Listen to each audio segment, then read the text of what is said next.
Hello, my name is Ebik, and this is a recording of the history of the current events of a campaign I will be running on October 8th, 2019.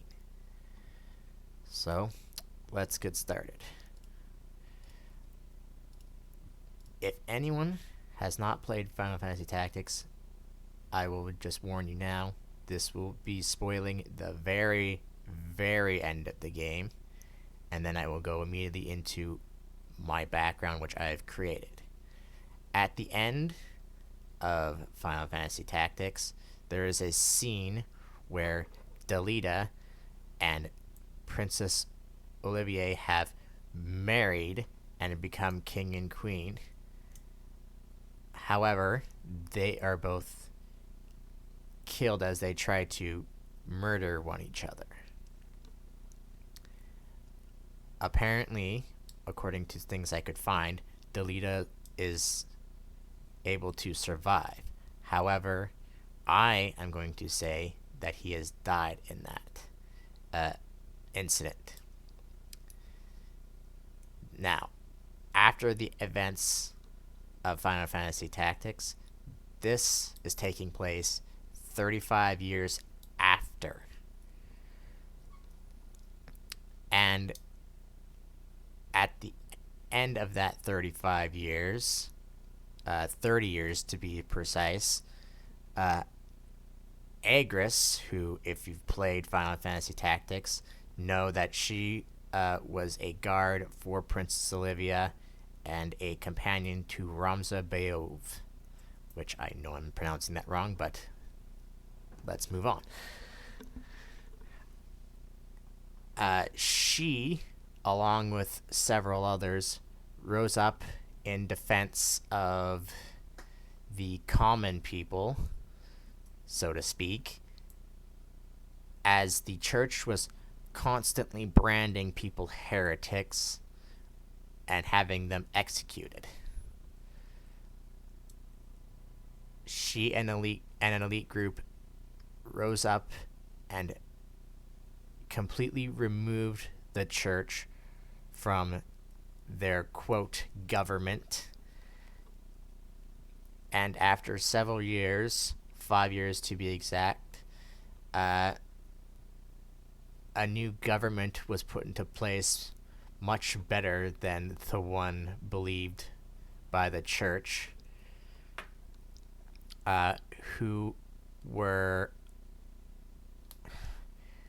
The government is a group of leaders who are elected onto a council of 5, the following of which are the White Mages of Egros, the Black Mages of Magic City Garland, the Merchants Guild of Dortier, the Dragoons of Egros, and the Knights of the Capital, which, for those of you who don't know, I'm going to scroll over here, is Lazalia,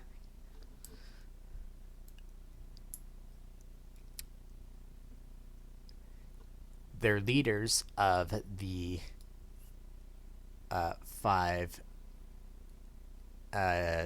cities are as follows. Lazalia, who is the captain and commander, I guess. Agris, the White Mages leader is Diamanda the White.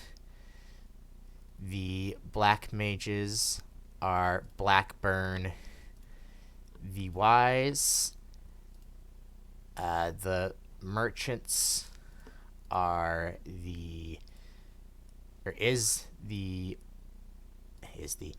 is Edwin the Traitor, and lastly, the Dragoons leader is Jean Windbreaker. Now, it has been a while,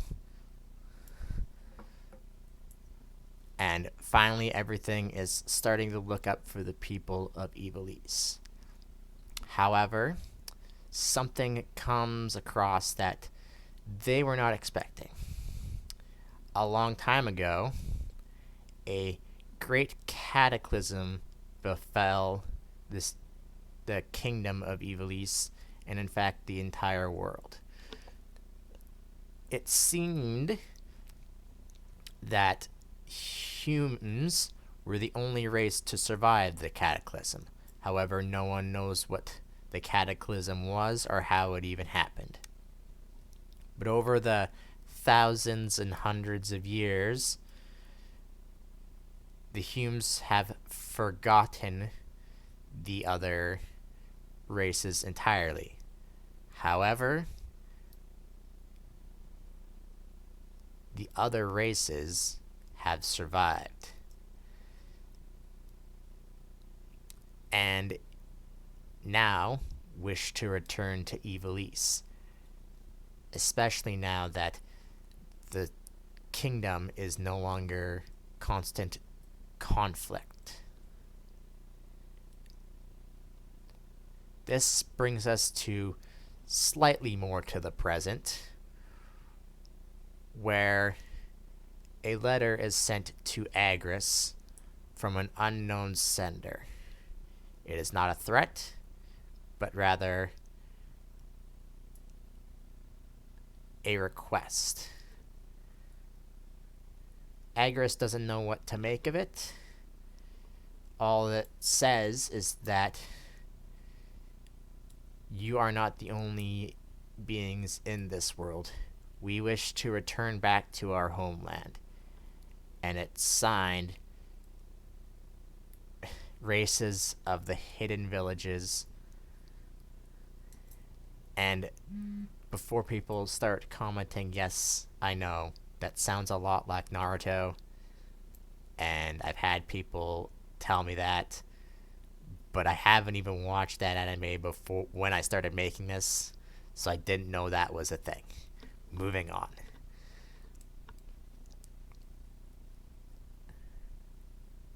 Agris sends back this letter with a response to its unknown sender, who, when it's retrieved, is retrieved by Hume.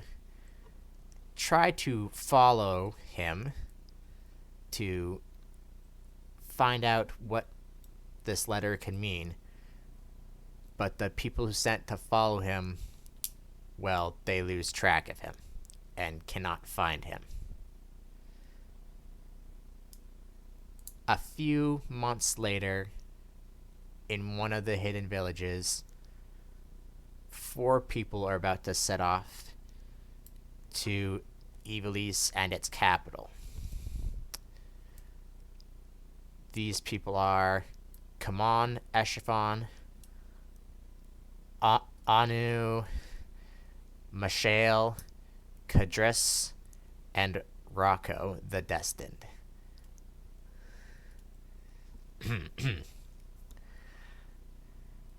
They, along with one of the known village leaders and elders,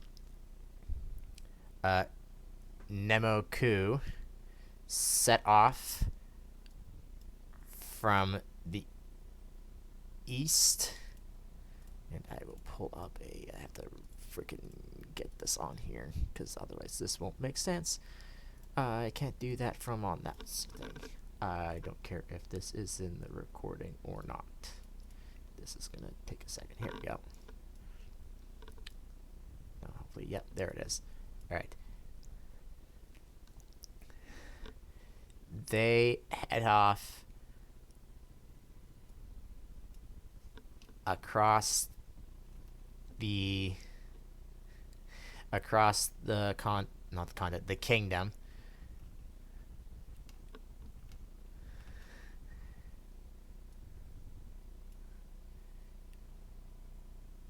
Stopping at outside of Brevenia Free City to resupply, sending in Rocco and Kadris, the only humans in the party, not wanting to arouse suspicion, to gather supplies. And then finally will reach the outskirts and the gates of Lazalia. When they reach the gates, they are quite fairly treated with hostility, seeing two humans with three odd creatures they have never seen before. I guess what I should do. This should have been the thing I should have did before, because that only shows the party. It does not show important characters. There we go. That is Nemo and the party. They reach Lazalia and obviously are met with suspicion, among other things. Nemo then gives the answer that he had received from Agris herself, and the guard sends it off to be checked by her. And a few moments later, is returned, and they are ushered into a secret entrance into the castle and brought into a room and wait for the council members who are there for another reason, which I will get into. And at first, Nemo is the only one that wishes to speak with them, and he is brought into the council chamber. However, the others are interested in seeing other races, so the party is asked to also present themselves. And I do have that still in here. Perfect. And they are brought into the council room, where Agris, why doesn't Blackburn have his thing up? That is weird. Oh, it does, but for some reason it's not visible. There we go. And they are greeted by these 5 individuals. After lengthy talks and a guesstimate of how many people want to return back to Ivalice, they cannot guarantee that they will have room to fit all these people wanting to return, and ask that they wait while they discuss what they're going to do. The party is a little suspicious.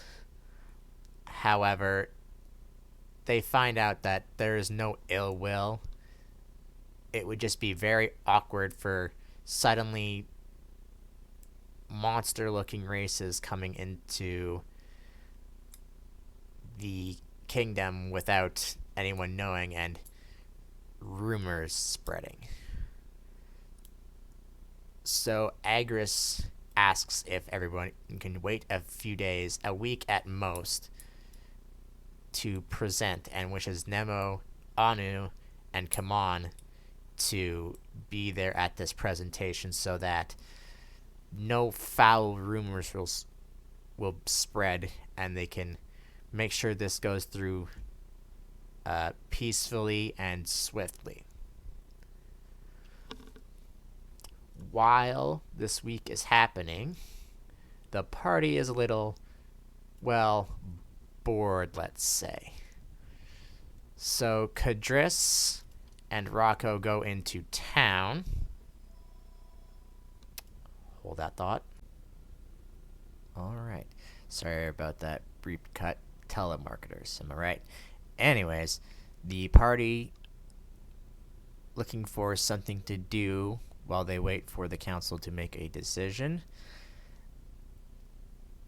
go to, or have, Kadris, I should actually say I've been saying his name wrong, and Rocco head out into the capital to find some work to do. And they are constantly hearing rumors about monsters attacking Rivonis Castle and Yardro Fort City to the north. Normally, monsters tend to stick to their own territory and the Humes respect that to a fault, I guess. And the party will then. Can I not select that? Apparently I can't. Why can't I? That's okay. It doesn't matter. They set off north to investigate and come to the outskirts of Yardrow Fort City. By the time that they have reached this Fort City, word has spread out to the other main cities and towns about the upcoming appearance of odd humanoid creatures that look like humans but are different. The party then questions the guard to see if they can come in. The guards say that they would prefer if they stayed outside. So they ask the guards about the constant monster attacks that have been rumored to happen. The guards comply and say that it's been odd. They seem to come in waves. Every so often they would have monsters come out of the forest, but they would tend to stay away from bigger settlements of Humes. These ones come straight out and, like they're being controlled, attack the cities, even though they basically have no chance of winning. The party then will set out in the forest, searching for a couple of days until they finally reach and find, hidden away deep in the forest, an old outpost. And the party goes in to investigate. I'm going to rehide that for later reasons. If I have it open, 1 second, I have to reopen this because I've archived it. Bip.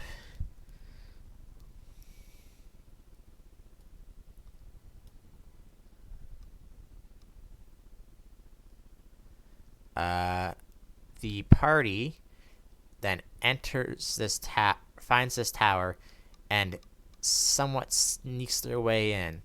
On the main floor, they had spotted a few Humes and 2 goblins, which I will for reasons of story, I will put on the map so that it makes sense. Let's see. Let's put one of you down. And put one of you down. Now, if this map looks a little big for it to try to be Final Fantasy Tactics, this is when I first created, so it's a little bit kind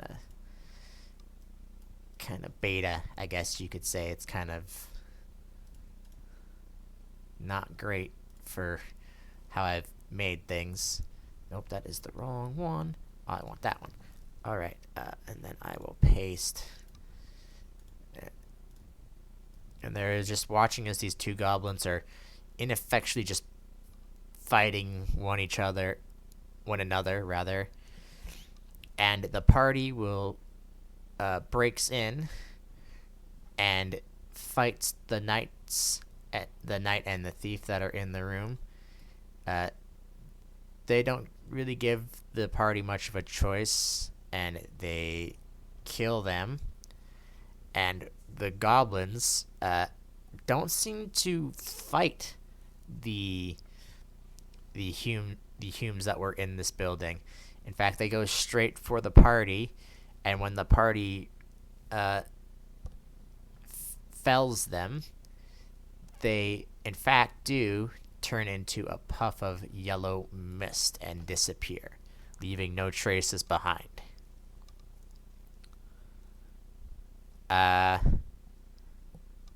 Noticing a staircase up to the right and a banner next to it, the party... Does this place have this, or did I take that off? No, I took it off, or I just don't have it on. Must happen because I archived it. Anyways, the party looks at the banner, and it has an odd symbol on it, which none of the party knows what it is. They don't know if it's a religious symbol. They don't know if it's just whatever these groups are identifying themselves as. They've never seen this before. They then go up to the second floor, where again there is 2 more humans. One was at the chair. As you can see, I haven't changed this since the last time they went through it. And one sitting in the corner. And again, there was another 2 goblins in the room.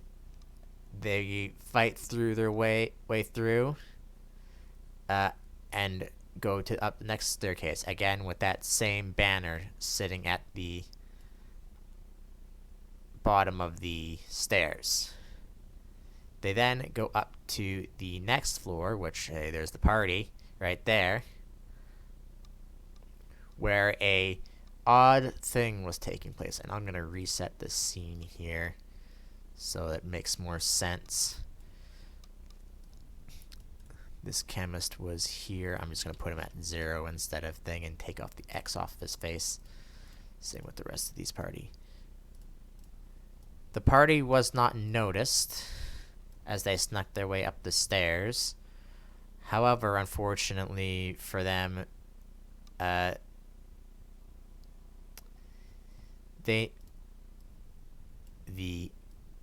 would say evildoers, but that's not the right word, but or ever are aware of their presence already from the fight downstairs, and are basically thrust into battle the moment they step up the stairs. The party then fights the summoner up on the top of this pedestal. This dais is chanting and was in front of a odd symbol that was on the ground. And while the party was busy fighting the others in the room, the summoner was able to successfully summon from this circle 2 more enemies. Off the top of my head, I don't remember. I think one of them was a goblin and another one was a bomb. And they thought that the summoner was fine on her own, but her lich avatar seemed to say otherwise, protecting her from any of the party members. But unfortunately for the Humes, they proved to be no threat to the party and were easily dispatched. And when the summoner is defeated, the circle goes with it. The party, not understanding what the heck is going on here, not even knowing who these people are, return back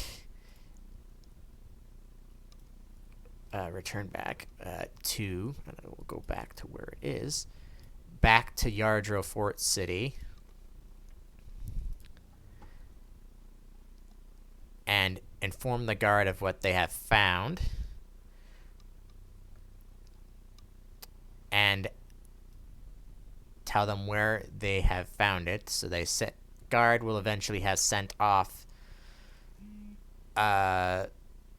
men to this tower hidden in the desert, in the forest to investigate, and the party 2 days later, which it's very close to becoming a week, finally returned back to the capital. Now, the next day, the council, as the party returns, say that they are going to publicly announce in the capital of the race's return to Ivalice, and ask that the party is here when this happens.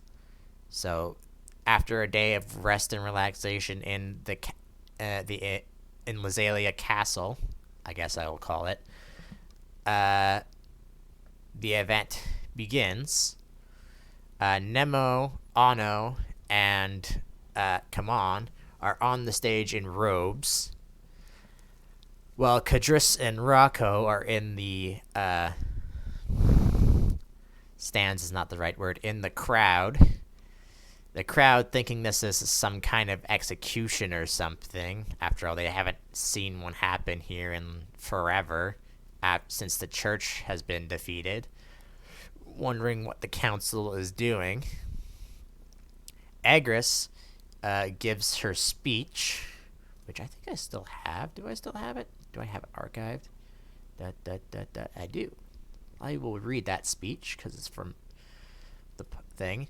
Agris steps up and quiets the crowd, and she speaks, saying, "Hello to everyone who's gathered here today. Thank you both for your patience and hopefully open-mindedness. I'm sure you're wondering why we, not only us in the council, but all of you have gathered here today. Before I explain that we must have a sort of history lesson of our country, or kingdom, whichever. Hundreds, possibly even thousands of years ago, we humans were not the only race here to live in this kingdom. There were many other races that graced the presence of Ivalice, and we all lived together. However, one day, an event known in history as the Cataclysm happened, and all the other races and humans suddenly disappeared. Over years, we humans seemed to be the only race that survived the Cataclysm, and so we carried on. Although, us being the only race left seemed to be a mistake, as seen by our constant wars and power struggles. Now, in the day and age, we are finally at peace, no longer striving over power or land, and where everyone's voice will be heard." And then she waits for the crowd to mumble a little bit and takes a long pause. She then speaks up, says, "However, there is something that must be known to all of Ivalice, that we humans are not alone. 1 month after we brought the church to justice and freed this land from the power-hungry hand, the council received a peculiar letter that goes to say," now I'm going to stop myself here because I think I said 3 months before and not 1 month, but that's okay. Anyways, the letter goes on to say, "You may have forgotten, but we have not forgot the tragedy of the cataclysm. How our races have been forgotten while you waged your wars. We have been hiding from the world in secret. Some of us stayed as close as we could to our homeland, but others left to see a new home. You hopefully have gained peace through the country, and we wish to return home and hopefully peace in both yours and our homeland. Sincerely, Nemoku of the Numo race and elder/leader of the hidden villages." While his name is being read at the end of this thing, he steps up. Nemoku stands up, and he takes off his cloak to reveal himself. And when he does so, both Kamon and Ono do the same. The crowd is slowly muttering to themselves, wondering what the heck is going on, who are they, what's going on. Agris motions for Nemo to step forward, and she puts up a hand to quiet the crowd. And Nemoku speaks. And he says, I can see that some of you are both frightened and confused, possibly thinking, why now? Why all this time were you in hiding? Why reveal ourselves now? The answer to questions have already been stated. We wish to come home and bring Ivalice back to the once peaceful and advanced country that it was. I know this seems odd. After all, we did disappear for hundreds of years, but we all share the same goal, keeping this country at a... And before he can finish his sentence, 3 arrows are shot at Nemo, Kamon, and Anu. However, Agris seems to block Nemoku's shot being right next to him. Kamon dodges out of the way, while unfortunately Anu wasn't ready and gets hit. On a roof at the edge of this plaza stands 3 individuals. The one in the middle stands up and says, You do not belong here, creatures. Bringing you back to this country will do nothing but start another war. Leave this country and don't come back, and maybe you will survive. The 3 then run away and try to exit the city. Agris then shouts out as loud as she can and states, Holy Knights, after them. Going over to Anu, taking out the arrow that's lodged in him and healing her.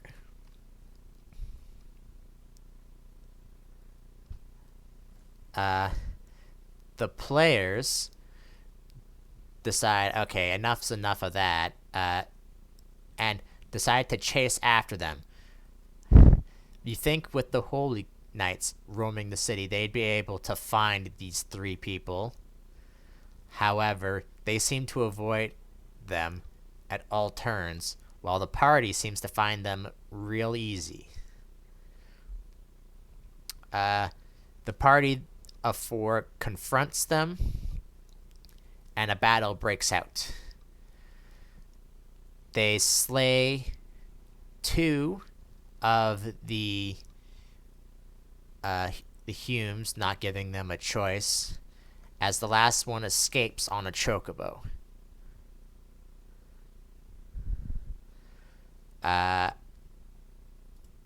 After the sudden interruption of these 3 individuals, Nemo and the others are returned back to the city. And they contemplate on what they want to do now. It's clear to Nemo that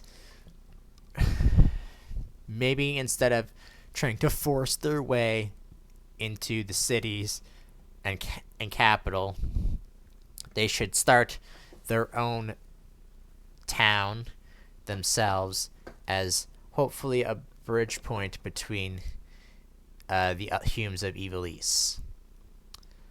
A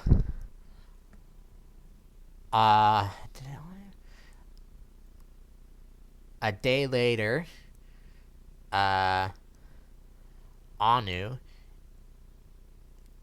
Kamon, and Rocco, at the behest of Nemo, are sent off to find a new home, which he thinks he's found in an oasis in the middle of the Bed Desert. Kadris, unfortunately, is nowhere near to be found, and no one can find him at the time. So the 3 of them set off, heading off into the desert, where they reach what they find is to be a giant stone structure sticking out of the desert. This has a cave entrance, and the 3 of them enter in to the structure. Meanwhile, Kadris is coming back after getting a little drunk and finds out that they've already set off. He is given a chocobo by the Holy Knights to go out and catch up with them as he makes his way towards them faster than the party could have. And the three of them enter in. I want to make sure I open up the right one here. I think it's this one. It is.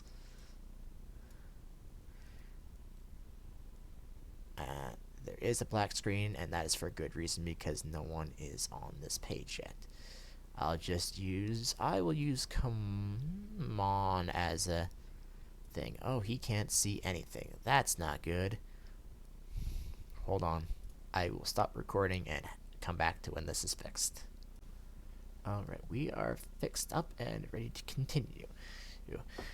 So the party enters in to this cavern, and they go deep underground. And it is so dark in here, having to light a torch on the way down. And finally enter into this passageway which splits off to the left and to the right. The party goes off to the right, making their way through this confined space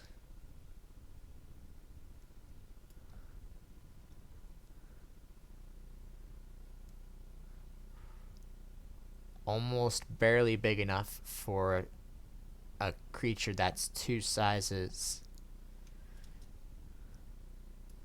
at most a large creature. And they are going forward and forward and forward. I need to hide something here because otherwise this is not going to make any sense when they first come in.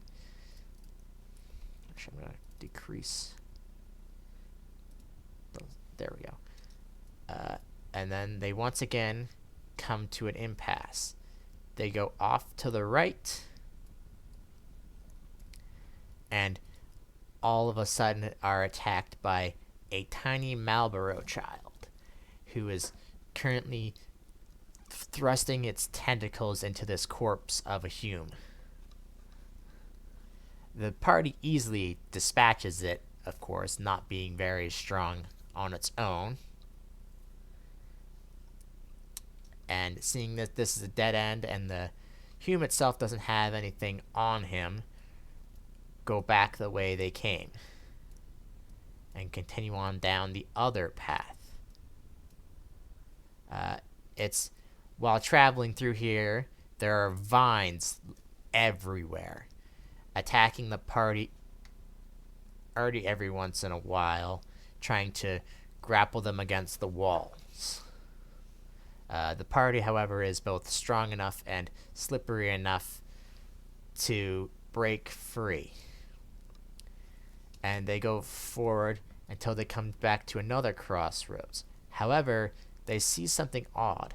There's a light source coming in from the room to the north. Actually, I'm going to make this a little bit brighter. Oh wait, did I turn off all players can't see light? Yes, I did. So they enter into the north path, coming around the corner, seeing a pool of water. But that's not really the first thing that catches their attention, as in this room are three creatures. One, a Marlboro sitting at top of the pool of water on top of a mossy bed.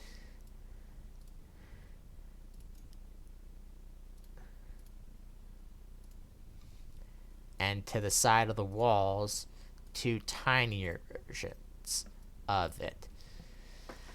A fight breaks out, and the party of three manage to remove the Marlboros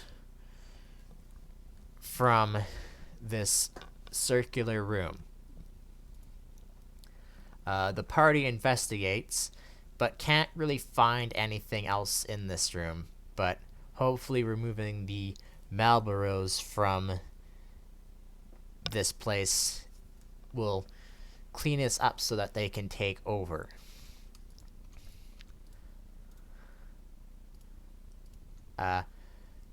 Returning back to whence they came to go outside, they are actually accosted as there are 5 Malboros waiting for them after them killing their mother from the other paths that they didn't check.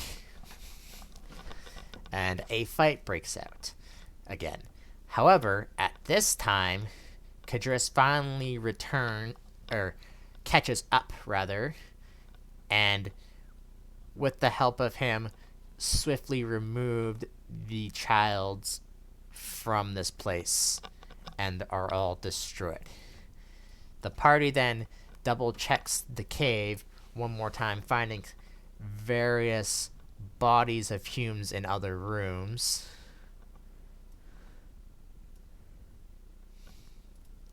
Of their corpses, and for right now there isn't much they can do, and they exit back out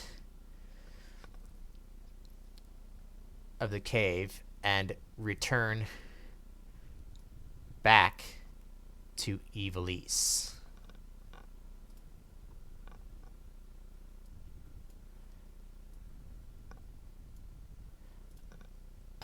After explaining to Nemo what has happened, he goes off to write a letter for the villages and hands it off to Anu, who by herself is easily able to return back to the village and grant word to the others on what Nemo's plan has become, and everything that's happened up to this point. A week later, 2 individuals from the villages, in replace of Anu, come to Lazalia. Those 2 being Frida, Nemo's pupil and Kamon's old friend, and Lucretia, a bard in training.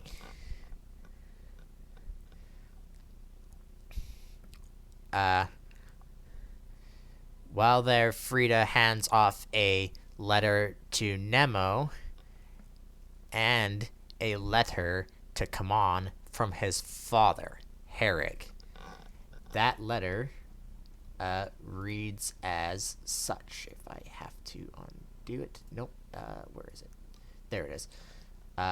Which states, come on, if you are reading this, you have finished what old man Nemo wanted from you. But don't think you're a good thief just yet. Before I can call you a true thief, I have to put your skills to the test.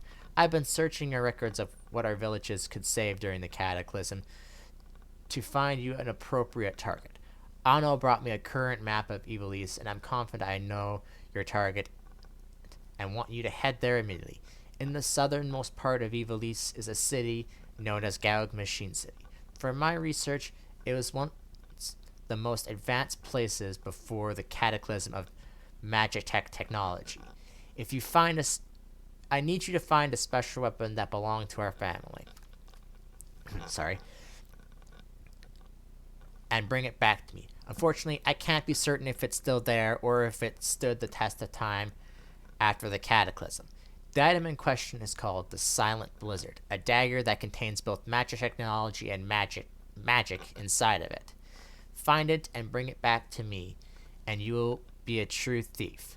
By that time, I will be with old man Nemo at our new home before you return. Make me proud, my son, Herrick. With that being said, Kadris,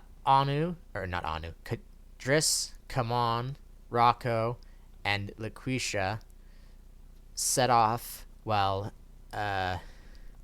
Frida stays behind with Nemo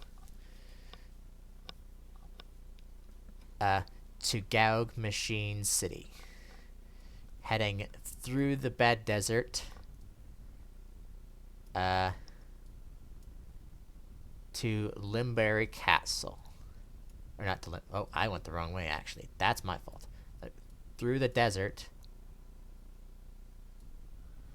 to Zaland Fort City.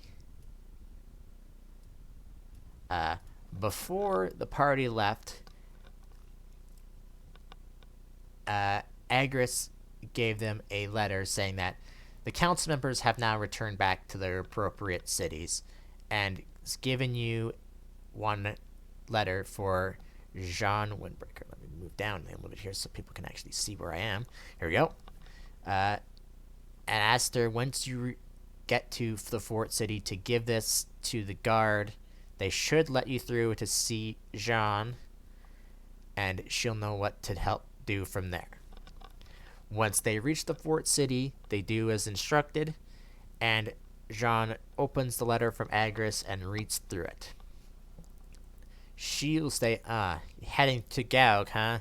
That's a pretty hard place to go through without a guide, and I don't think any of you have been there.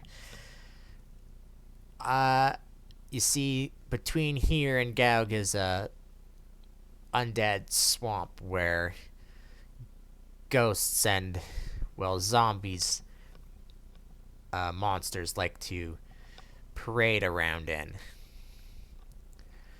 Going through there without a guide is probably not a good idea.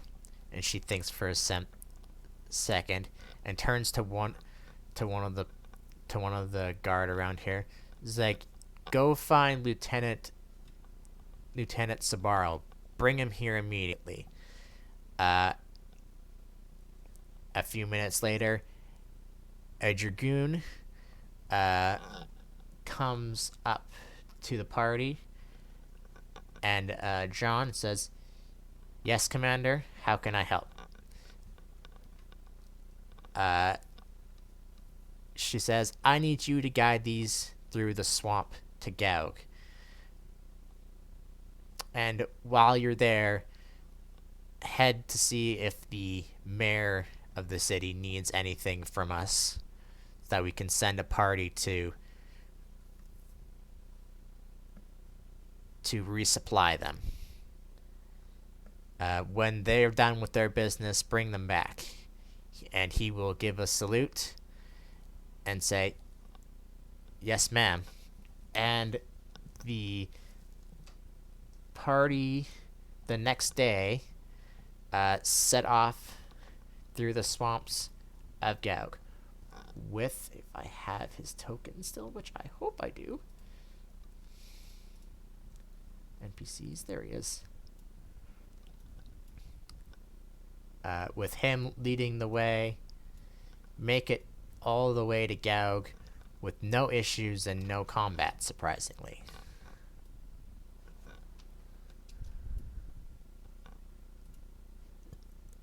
Did I accidentally move the map?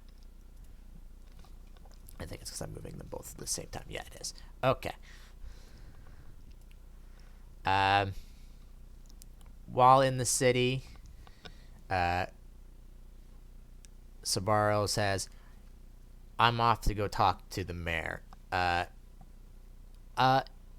be staying at the pub and helping out around the city while I'm waiting for you guys to return. If you need my help, let me know." And he goes off, and the party, on the other hand, searches for rumors about this place that Kamon's father has told them about.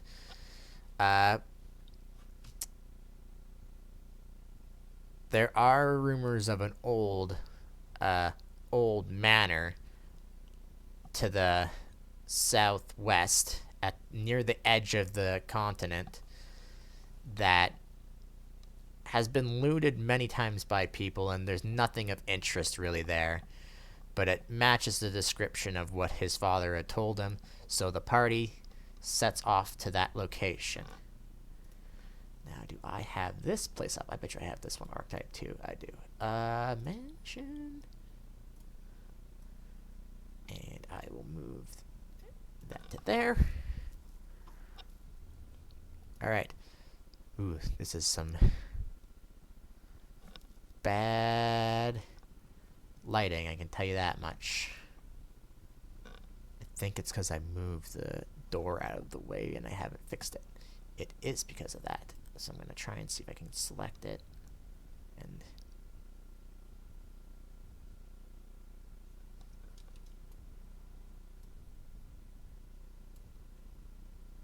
good enough.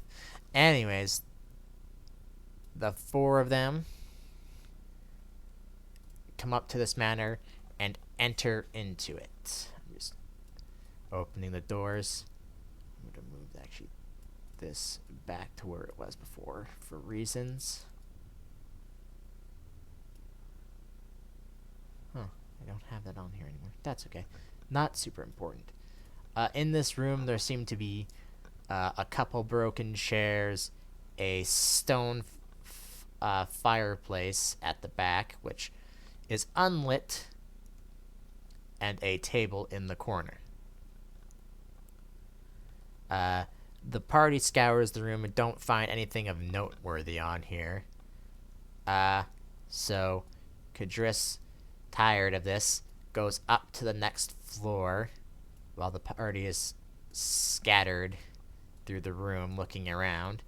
When as soon as he steps on the first step, hears a voice saying, "You do not belong here. Get out," in ghostly tones, as the broken furniture is thrown straight at him. Kadris easily is able to avoid the way, and a ghost pops out of the frickin' I can't, not furnace, the frickin' fireplace. God, what's wrong with me? And the area near the table.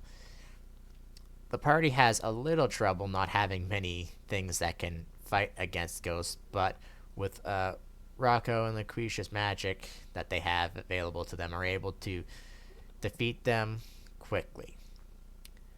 Then they go up to the next floor. Why is he the only one that has light? That's weird. Oh.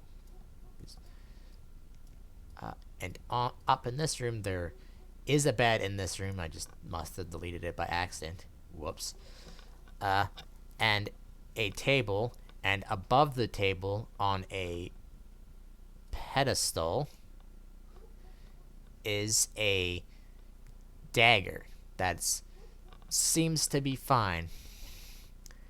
Both Kadris and Kaman go up to this table, and Kaman goes and grabs the dagger, when a sudden burst of force pushes at both Kadris and Kaman. Kadris taking a step back, and Kaman going straight back into the window, cracking it a little more than it already was after the decay that's happened to this house.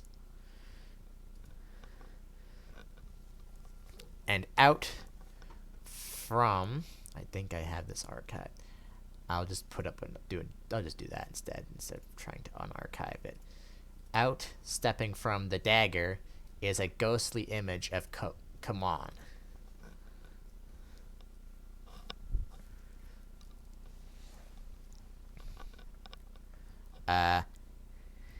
And at the same time, the bed that was in the corner of oh god, I can't, it won't view it on there, that's weird. A corner of this room is thrown at both Lucretia and Rocco. Lucretia and Rocco, unfortunately, are able to easily evade it, as three ghosts appear from underneath where the bed was. And then a fight ensues. This one took a lot less time than they were hoping, which they're saying that doesn't make any sense, but they easily dispatch of the ghosts and Kamon's ghostly visage, and when all the enemies are disappeared into whatever ether they belong in, the knife falls from its holding place and kind of falls onto the table. Kamon then goes to the table. I'm going to get rid of the other one so I'm not confusing people. Goes up to the table and picks up the knife and looks at it and can feel an odd power coming from it.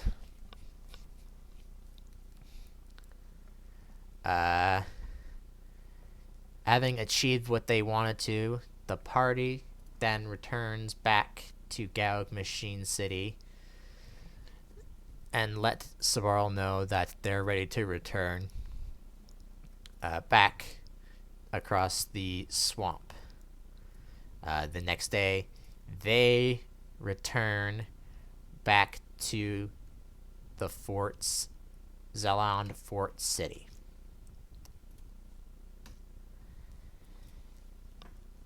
Now, this has not happened yet, but at this time, as they're returning to the Fort City, the other party is on their way to the home, waiting for Herrig and the others to catch up, as basically a scout party. And for now, that's where I'm going to leave it. So, if you're seeing this after I've already started streaming the other sessions, thank you for watching this. And if you're seeing this before, tune in tomorrow for when the new party is about to make its entrance into Ivalice. Thank you, and see you next time.